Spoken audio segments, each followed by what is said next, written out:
ನಮಸ್ಕಾರ ಸ್ನೇಹಿತರೆ, ನಾನು ನಿಮ್ಮ ಮಹಿವೀರ್. ಕೆಂಪು ಸಮುದ್ರವನ್ನು ಮುಚ್ಚಿದರೆ ತೈಲ ಬಿಕ್ಕಟ್ಟು ಎಷ್ಟರ ಮಟ್ಟಿಗೆ ಇರುತ್ತದೆ ಎಂದು ನೋಡೋಣ. ವರ್ಷಗಳಿಂದ ಜಾಗತಿಕ ಇಂಧನ ಮಾರುಕಟ್ಟೆಯ ಒಂದು ಸಮಾಧಾನಕರ ನಂಬಿಕೆಯ ಮೇಲೆ ಕಾರ್ಯನಿರ್ವಹಿಸುತ್ತಿತ್ತು. ಹರ್ಮುಜ್ ಜಲಸಂಧಿಯು ಎಂದಾದರೂ ಮುಚ್ಚಲ್ಪಟ್ಟರೆ ಸೌದಿ ಅರೇಬಿಯಾ ಬಳಿ ವಿಶ್ವಾಸಾರ್ಹ ಪರ್ಯಾಯ ಯೋಜನೆ ಹೊಂದಿದೆ ಎಂದು ತಿಳಿದುಕೊಂಡಿದ್ದೆವು. ಅವರು ಸಂಘರ್ಷವನ್ನು ಸಂಪೂರ್ಣವಾಗಿ ಬೈಪಾಸ್ ಮಾಡಿ ಪೂರ್ವ ಪಶ್ಚಿಮ ಪೈಪ್ಲೈನ್ ಮೂಲಕ ಲಕ್ಷಾಂತರ ಬ್ಯಾರೆಲ್ ತೈಲವನ್ನು ನೇರವಾಗಿ ಕೆಂಪು ಸಮುದ್ರದಲ್ಲಿರುವ ಯಾಂಬು ಪೋರ್ಟ್ಗೆ ರವಾನಿಸುತ್ತಿದ್ದರು. ಆದರೆ ಇಂಧನ ತಜ್ಞ ಸಿರಿಲ್ ವಿಡರ್ಸ್ಓವನ್ ಅವರ ಪ್ರಕಾರ, ಇತ್ತೀಚಿನ ವಿಶ್ಲೇಷಣೆಯ ಪ್ರಕಾರ, ಆ ನಂಬಿಕೆಯಲ್ಲಿ ಮಾರಣಾಂತಿಕ ಲೋಪವಿದೆ. ತೈಲವು ಕೆಂಪು ಸಮುದ್ರವನ್ನು ತಲುಪಬಹುದು, ಆದರೆ ಒಮ್ಮೆ ಅಲ್ಲಿಗೆ ತಲುಪಿದರೆ ಅದಕ್ಕೆ ಮುಂದೆ ಹೋಗಲು ದಾರಿ ಇಲ್ಲ ಎಂದು ಅವರು ಆತಂಕವನ್ನು ವ್ಯಕ್ತಪಡಿಸಿದ್ದಾರೆ. ಇಲ್ಲಿ ಪ್ರಮುಖ ಸಮಸ್ಯೆ ಇದೆ. ಏನೆಂದರೆ ಅದು ಸೌದಿ ಅರೇಬಿಯಾದ ಪೂರ್ವ ಪಶ್ಚಿಮ ಪೈಪ್ಲೈನ್ ದಿನಕ್ಕೆ ಸುಮಾರು 7 ಮಿಲಿಯನ್ ಬ್ಯಾರಲ್ ಸಾಮರ್ಥ್ಯವನ್ನು ಹೊಂದಿದೆ. ದೇಶೀಯ ತೈಲ ಶುದ್ಧೀಕರಣ ಘಟಕಗಳು ಇದರ ಒಂದು ಭಾಗವನ್ನು ಅವಧಿಗಳ ನಿರಂತರ ದಿಗ್ಬಂಧನದಿಂದಾಗಿ ಬಾಬ್ ಅಲ್ ಮಂಡೆಬ್ ಜಲಸಂಧಿಯು ಪರಿಣಾಮಕಾರಿಯಾಗಿ ಮುಚ್ಚಲ್ಪಟ್ಟಿರುವುದರಿಂದ ಯಾಂಬುದಲ್ಲಿ ಲೋಡ್ ಮಾಡಲಾದ ಪ್ರತಿಯೊಂದು ಬ್ಯಾರಲ್ ಗಂಭೀರ ಸಮಸ್ಯೆಯನ್ನು ಎದುರಿಸುತ್ತಿದೆ. ಅದು ಯುರೋಪ್ ಅಥವಾ ಅಮೆರಿಕಕ್ಕೆ ಹೋಗುವುದಾದರೆ ಉತ್ತರಕ್ಕೆ ಸಾಗಬಹುದು, ಆದರೆ ಸೌದಿ ಕ್ರೂಡ್ ತೈಲದ ಬಹುಪಾಲು ಭಾಗವನ್ನು ಸ್ವೀಕರಿಸುವ ಏಷ್ಯಾ ದೇಶಗಳ ಕಥೆ ಏನು?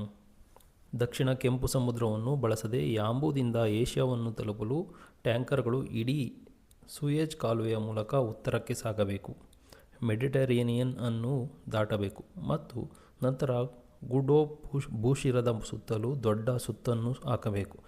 ಏಷ್ಯಾಕ್ಕೆ ಪ್ರಯಾಣಿಸುವ ಸಮಯವು 3 ವಾರಗಳಿಂದ 6 ಅಥವಾ 7 ವಾರಗಳಿಗೆ ಜಿಗಿಯುತ್ತದೆ.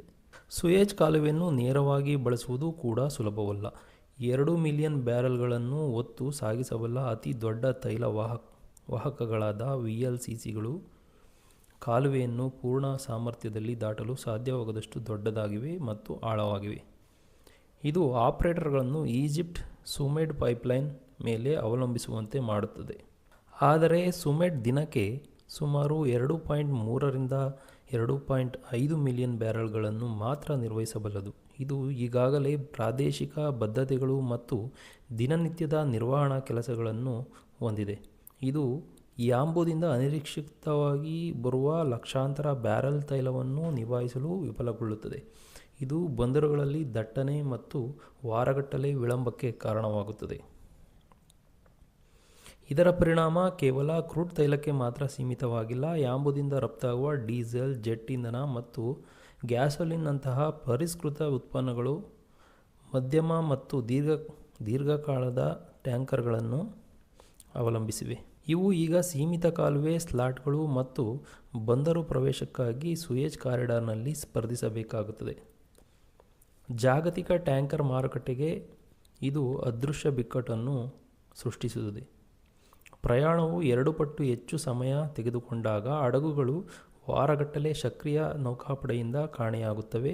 ಇದು ಜಾಗತಿಕ ಟ್ಯಾಂಕರ್ ಲಭ್ಯತೆಯನ್ನು ಬಿಗಿಗೊಳಿಸುತ್ತದೆ ಮತ್ತು ಸಾಗಣೆ ಹಾಗೂ ಇಂಧನ ವೆಚ್ಚವನ್ನು ವಿಶ್ವಾದ್ಯಂತ ಹೆಚ್ಚಿಸುತ್ತದೆ. ಮುಂದಿನ ಪ್ರಮುಖ ಇಂಧನ ಬಿಕ್ಕಟ್ಟು ಕೇವಲ ದೇಶಗಳು ನೆಲದಿಂದ ಎಷ್ಟು ತೈಲವನ್ನು ಹೊರತೆಗೆಯಬಲ್ಲವು ಎಂಬುದರ ಮೇಲೆ ಮಾತ್ರ ಅಳೆಯಲ್ಪಡುವುದಿಲ್ಲ. ಆ ತೈಲವು ನಿಜವಾಗಿಯೂ ಸಮುದ್ರಗಳ ಭೌಗೋಳಿಕತೆಯನ್ನು ದಾಟಿ ಸಮಯಕ್ಕೆ ಸರಿಯಾಗಿ ಗ್ರಾಹಕರನ್ನು ತಲುಪಬಲ್ಲದೆ ಎಂಬುದರ ಮೇಲೆ ನಿರ್ಧಾರವಾಗುತ್ತದೆ. ಸಿರಿಲ್ ವಿಡರ್ಸ್ಓವನ್ ಅವರು ಸೂಚಿಸಿದಂತೆ ತೈಲ ಮತ್ತು ಉತ್ಪನ್ನಗಳ ಬೆಲೆಗಳು ಈಗ ಭೌಗೋಳಿಕತೆಯ ಪರಿಣಾಮವನ್ನು ಅನುಭವಿಸುತ್ತಿವೆ. ಇದಕ್ಕೆ ಯಾವುದೇ ಮೇಲ್ಮೈ ಮಿತಿ ಇಲ್ಲ. ತೈಲ ಬಿಕ್ಕಟ್ಟು ಹೇಗೆ ಗ್ರಾಹಕರನ್ನು ಕಾಡುತ್ತದೆ ಎಂದು ಈ ಸಂಚಿಕೆಯಲ್ಲಿ ನೋಡಿದೆವು. ಮುಂದಿನ ಸಂಚಿಕೆಯಲ್ಲಿ ಮತ್ತೊಂದು ವಿಚಾರವನ್ನು ತೆಗೆದುಕೊಂಡು ಬಂದು ಮಾತನಾಡುತ್ತೇನೆ. ಇನ್ನೂ ಮತ್ತಷ್ಟು ವಿಚಾರಗಳನ್ನು ಪಡೆಯಲು ಮಹಿವೀರ್ KSP ಚಾನಲನ್ನು ಸಬ್ಸ್ಕ್ರೈಬ್ ಮಾಡಿ ಹಾಗೂ ಲೈಕ್ ಮಾಡಿ. ಧನ್ಯವಾದಗಳು.